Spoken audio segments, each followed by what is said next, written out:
mais perto de você. Boa tarde. Boa tarde, ouvinte. Está começando agora mais um Fiscalize e Conta. Eu sou Ana Lacerda. E eu sou Lucas Castro. Boa tarde a você que nos acompanha a partir de agora. O Fiscalize e Conta é o programa do Ministério Público de Contas de Roraima, transmitido todas as quintas-feiras, a partir de 12h30, aqui na Rádio Folha FM 100.3. A proposta é aproximar a sociedade das ações do MPC. Lembrando que você, ouvinte, também pode participar, mandando a sua pergunta ou sua denúncia para o WhatsApp 98406-9648, repetindo 98406-9648. Pode enviar sua mensagem que nós vamos ler a sua pergunta aqui no ar.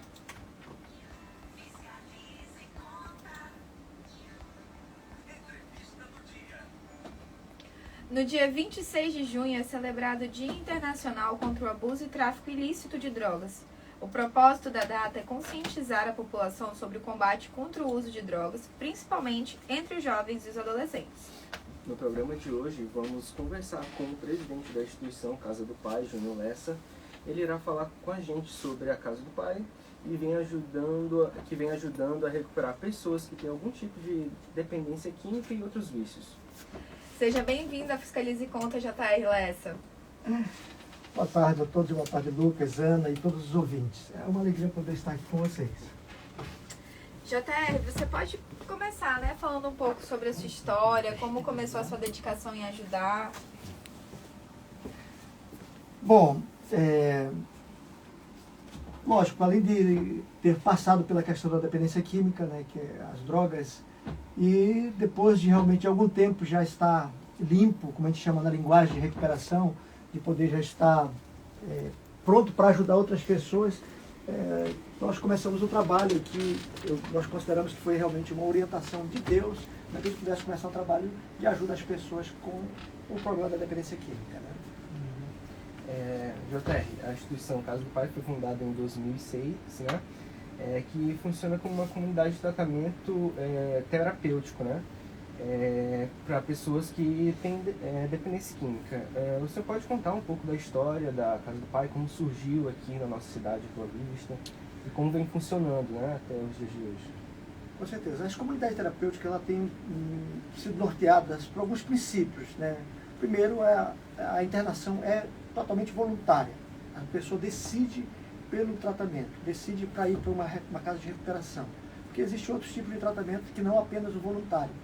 Mas a Casa do Pai e as comunidades terapêuticas prezam por esse tipo de abordagem no tratamento. Bom, a Casa do Pai, eu considero que a Casa do Pai surgiu realmente por uma necessidade da população de Roraima. Nós estávamos um dia, e esse é um testemunho que a gente realmente conta por aí, que é realmente quando começa a Casa do Pai. Nós estávamos um dia na frente da igreja, a igreja que eu congrego, a Igreja da Paz, e nós estávamos ali e apareceu uma pessoa desesperada, ao ponto de querer tirar sua vida porque não conseguia vencer as drogas. E nós começamos a acompanhá-lo, levando algumas vezes para a igreja, acompanhando, indo buscar no Beiral, na época do Beiral, mas ele não conseguia vencer. Ele disse, rapaz, eu tenho que fazer uma internação. Só que na época, nós não tínhamos casa de internação aqui no nosso estado. E ele disse, eu preciso de uma internação, e eu também não tinha como mantê-lo em outro estado. E nós começamos a procurar uma casa. Ele ofereceu a casa dele inicialmente, e nós fomos para lá e passamos alguns dias, só que estava ele e outro companheiro e não conseguiram ficar. E depois nós reunimos novamente e começamos o trabalho aqui na Major Willis, na casa de uma outra pessoa que tinha problema com a dependência química. E aí começou a aparecer 1, 2, 3, e aí começou surgindo e a gente começou a acompanhar essas pessoas. Então, cada ida que nós íamos para buscar essa pessoa no Beiral, pelo problema, uma pessoa dizia assim, tem uma casa, eu também quero, porque é uma necessidade. Hoje, para ter uma ideia, nós atendemos 25 pessoas na Casa do Pai. Nós temos uma lista muito grande de pessoas esperando vaga, só para homens, isso sem contar mulheres e adolescentes. E ainda falando sobre a Casa do Pai, como que ela ajuda as pessoas que chegam lá procurando, como vocês orientam essas pessoas? Olha, realmente é feito primeiro o processo de triagem. A família ou a pessoa mesmo, se ela quiser uma ajuda, ela precisa ir lá no escritório da Casa do Pai, que fica ali na rua Maria Rodrigues dos Santos, 1351, no Tancredo Neves. O escritório onde nós atendemos, fazemos uma triagem. Então a pessoa passa por um processo primeiro de entrevista, procurando saber qual droga, quanto tempo ela usa, e qual é o objetivo realmente que ela quer. E em cima disso nós identificamos qual é o problema e aí encaminhamos para fazer alguns exames e depois que ele vai para o processo de internação. Então a internação fica aqui na região do Água Boa, onde fica o nosso centro de internação. O período de internação é durante 6 meses que eles passam lá, internado, sendo acompanhado por psicólogo, assistente social e as famílias, porque essa é a aproximação da família, porque na realidade ele vai precisar voltar a ter esse convívio social e familiar. Precisa voltar para dentro de casa, né? E de que forma que a gente pode identificar uma pessoa próxima a nós que está tendo algum tipo de problema com as drogas, né? Existe algum tipo de sinal de alerta? Algo que a gente tenha que ficar de olho? Com certeza, Ana, eu acho que talvez a nossa maior dificuldade hoje como sociedade é um esclarecimento acerca da dependência química. A dependência química, segundo a Organização Mundial de Saúde, é uma doença e ela precisa ser realmente tratada como doença. Infelizmente, o poder público ele não tem entendido dessa forma, né? Não tem atendido, inclusive, essas pessoas e as próprias famílias. A codependência, que é a família, também é uma doença agora recente. A Organização Mundial de Saúde realmente estabeleceu como uma doença. O que, na verdade, precisa ser feito é um esclarecimento. Por isso que agora, no dia 26, né, acho que talvez vocês vão falar um pouquinho mais acerca disso, mas eu vou adiantar um pouquinho, né, é celebrado o Dia Internacional de Combate às Drogas. Por que isso? É uma forma de se esclarecer, de trazer um esclarecimento para a população, para a sociedade, o que realmente é a droga e quais são os malefícios causados pela droga, tanto no indivíduo como na sociedade. O que na realidade ocorre? Hoje, uma família que tem um dependente químico, principalmente adolescente, jovem, tem dificuldade de identificar. Mas existem alguns sinais muito claros realmente dentro da família ou da pessoa que está passando por essa luta. E algumas coisas básicas é exatamente a questão de não estar muito dentro de casa, viver sempre na rua, né, algumas questões como sonolência, muita fome, olhos vermelhos. Então a família começa a ver as companhias também, identificar, para saber que ele está realmente correndo risco ali, ou então já está envolvido.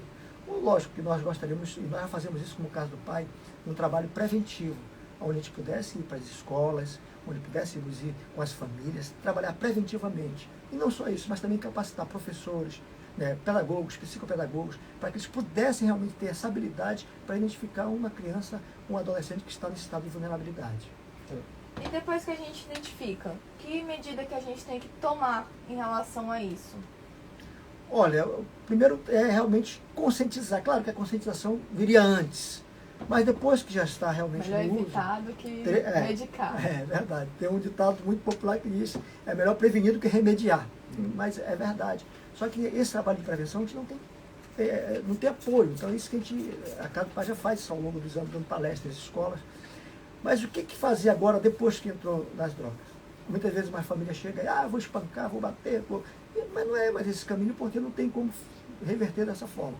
Então agora realmente tem que trabalhar para conquistar novamente esse jovem, esse adolescente que se envolveu com as drogas. De que forma?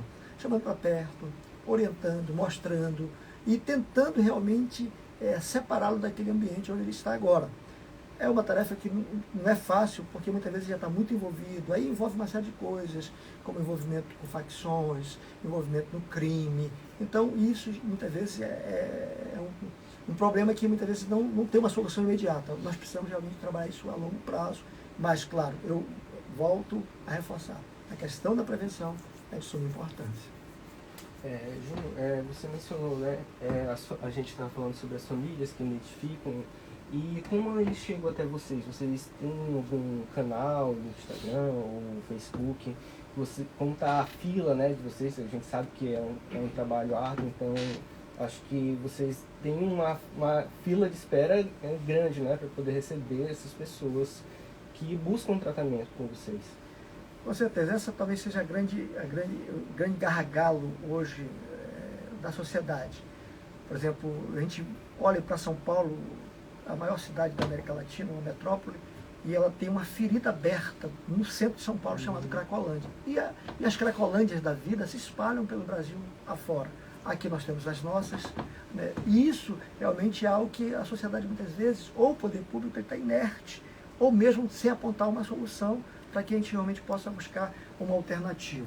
As comunidades terapêuticas, no caso, a Casa do Pai, nós temos ao longo de 15 anos ajudado tanto o dependente químico quanto as famílias nesse sentido.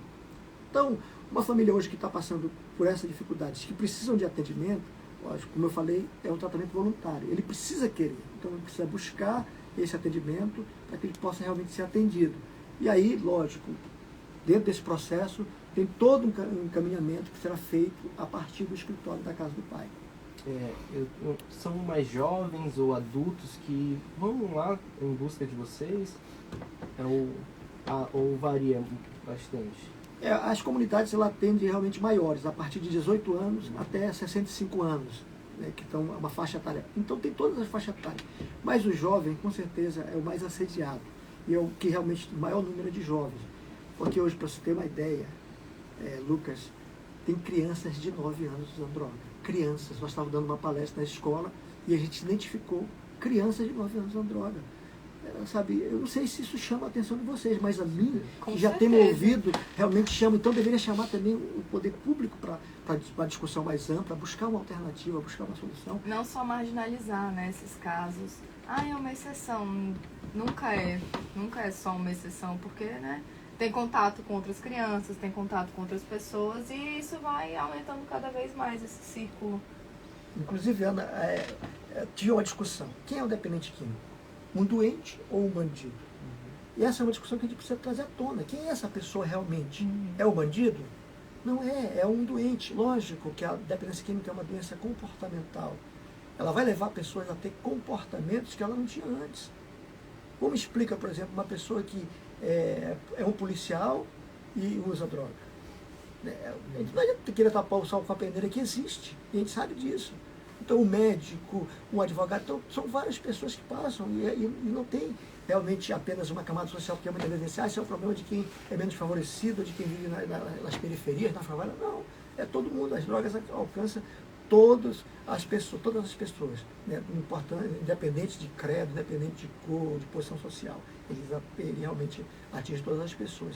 E isso realmente, muitas vezes, nós não compreendemos e achamos que só aqueles que estão usando drogas são bandidos, que são taxados como isso. Mas nós não olhamos a pessoa realmente como doente, que precisa de tratamento, que precisa ser tocada para que ela possa realmente ser alcançada e realmente ser reinserida novamente no contexto social e familiar. Antes a gente citou, né, que a Casa do Pai funciona desde 2006. Quais foram as dificuldades que vocês encontraram no começo? Na realidade, nós enfrentamos ainda algumas dificuldades, né? Eu acredito que uma das maiores dificuldades que as comunidades terapêuticas elas enfrentam é a questão da manutenção. Porque, por exemplo, no nosso caso hoje, são 25 homens tomando café, almoçando e jantando, sendo mantidos naquela instituição. E nós não cobramos. O que a gente pede de algumas famílias é uma ajuda com a cesta básica. Mas mesmo assim, hoje, lá de 25 pessoas que tem, hoje, se 10 famílias podem contribuir, é muito com a cesta básica. E o resto a gente vai ter que se virar. Uma vez nós fizemos uma campanha, que fomos por sinal, que a campanha era R$1 por uma vida, pedindo ajuda. Né? Algumas pessoas contribuem, por exemplo, nós temos alguns parceiros que têm ajudado. Mas existe uma dificuldade muito grande de se manter. Então, eu acredito que hoje uma das maiores dificuldades, realmente, das casas de recuperações, das comunidades terapêuticas, é exatamente manter homens internados, né, no local. Júnior, a gente procurando, né, para fazer o programa, e vimos que em 2020 teve um projeto de lei, né, na Assembleia aqui de Boa Vista para tornar a Casa do Pai uma instituição de utilidade pública. A gente queria saber de você como está esse andamento desse projeto de lei, se vocês têm recebido algum apoio. Com relação à questão do projeto de lei apresentado pelo vereador Adnan Lima na Câmara Municipal, inclusive a gente realmente quer ressaltar aqui, né? Então quer ressaltar a importância de se tornar realmente a instituição como utilidade pública, porque aí a partir daí a gente pode contemplar algum tipo de convênio com o poder público, que eu acho de suma importância isso, né?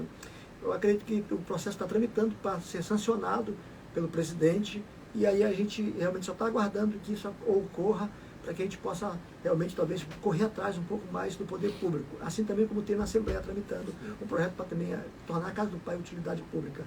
E eu sei que isso vai dar realmente, talvez a nós, uma oportunidade que a gente não teve ainda, e o poder público também de mostrar que realmente ele está envolvido no processo, que também quer buscar uma alternativa, quer buscar uma solução para o problema. E de que forma que a população pode contribuir com a atuação da Casa do Pai? Vocês podem receber doações? Como é que funciona?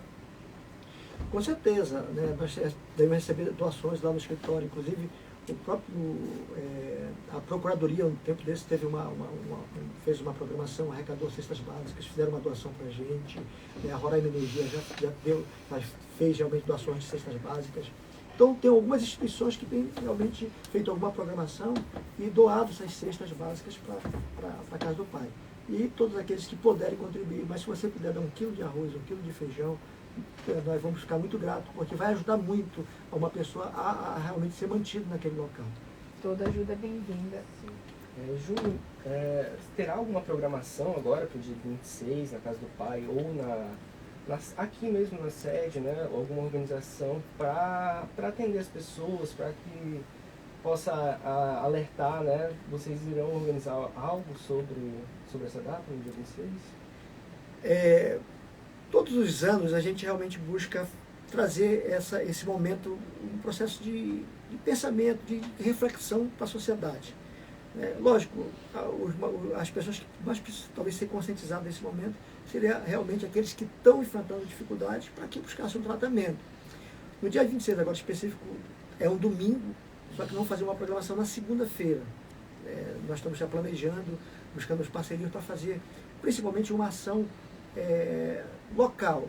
Nós queremos ir nos locais onde estão os dependentes químicos, queremos servir um sopão ali para eles, trazer uma palestra para eles e mostrar, indicar para eles que existe sim uma alternativa.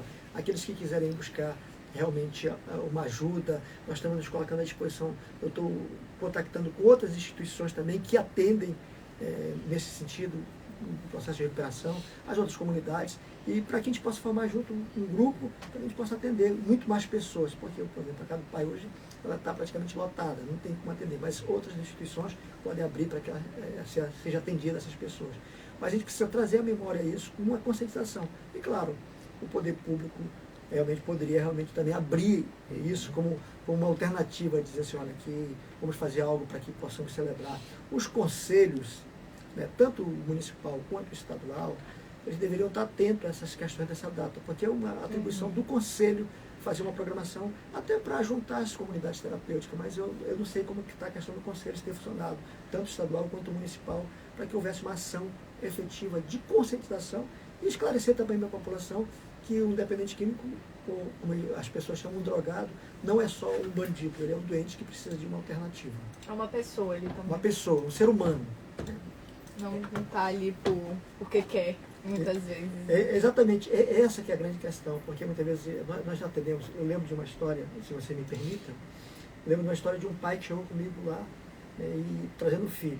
E ele esculhambando o filho, dizendo, é um bandido, é um não sei o quê, esculhambava o filho com toda palavra de baixo calão mesmo. E ele fumava um cigarro atrás do outro. E ali a gente conversando, e ele fumando um cigarro atrás do outro, esculhambando o filho. E eu falei para ele, diga uma coisa, você já tentou parar de fumar algumas vezes? Já tentei várias vezes, mas não consigo. E eu falei, a diferença é que a sua droga é diferente da droga dele. Mas todos dois, tanto o senhor quanto ele, são dependentes. O senhor do tabaco, ele do crack. Então você está entendendo? Essa conscientização que as pessoas não compreendem. Então eu acho que ele fuma e um cigarro atrás do outro, mas ele não é dependente. Mas aquele que está jogado na sarjeta, ele é dependente químico. Com certeza. Então, Júnior, só para reforçar aqui, a sede da Casa do Pai, para quem queira fazer uma doação, onde vocês estão localizados hoje, e aqui na cidade de Boa Vista, e o centro, né, para as pessoas possam procurar ajuda, como está funcionando a lista, pode reforçar isso para o nosso ouvinte? Com certeza. Nós funcionamos ali na rua Maria Rodrigues dos Santos, 1351, em Tancredo Neves. Ali entre a Tagueteve e a Mariome de Mello. É muito fácil de achar, bem encostado à Igreja Batista Memorial. Nós atendemos ali e fazemos a triagem, o processo, as famílias procuram. Ou pode também ligar para o nosso telefone e manter o contato conosco, e aí também vai indicar o telefone. Lá no Água Boa fica o centro de internação, lá os meninos já estão internados. Só que uma vez por mês nós reunimos com as famílias, que é o dia da visita. Então nós fazemos uma grande celebração juntos, juntamos as panelas, fazemos uma aproximação das famílias com os dependentes químicos que estão em tratamento. Então, a pessoa que quiser dar uma ajuda, ela pode ir aqui na Rua Maria Rodrigues dos Santos, 351, no Tapeiro Médici, ou entrar em contato com o nosso telefone, 991 13 0139. É diretamente comigo, pode falar. Então, muito obrigado, JR Lessa, pela participação, por aceitar o nosso convite, e a gente deixa os microfones abertos para as suas considerações finais. Obrigado, a gente que agradece, eu acho que é um momento esclarecedor, como vocês falaram e a gente também falou, dia 26 agora é um dia onde nós devemos trazer a memória, instituído pela Organização Mundial, então, para que pudesse realmente refletir e pensar quem é o dependente químico, o que é a dependência química, quais são os malefícios da dependência química na sociedade e como fazer para ajudar uma pessoa que realmente está passando por essa luta da dependência química. Então, eu quero parabenizar vocês pela ação, pela atitude de mostrar uma alternativa e uma solução para a sociedade. Parabéns, que Deus abençoe.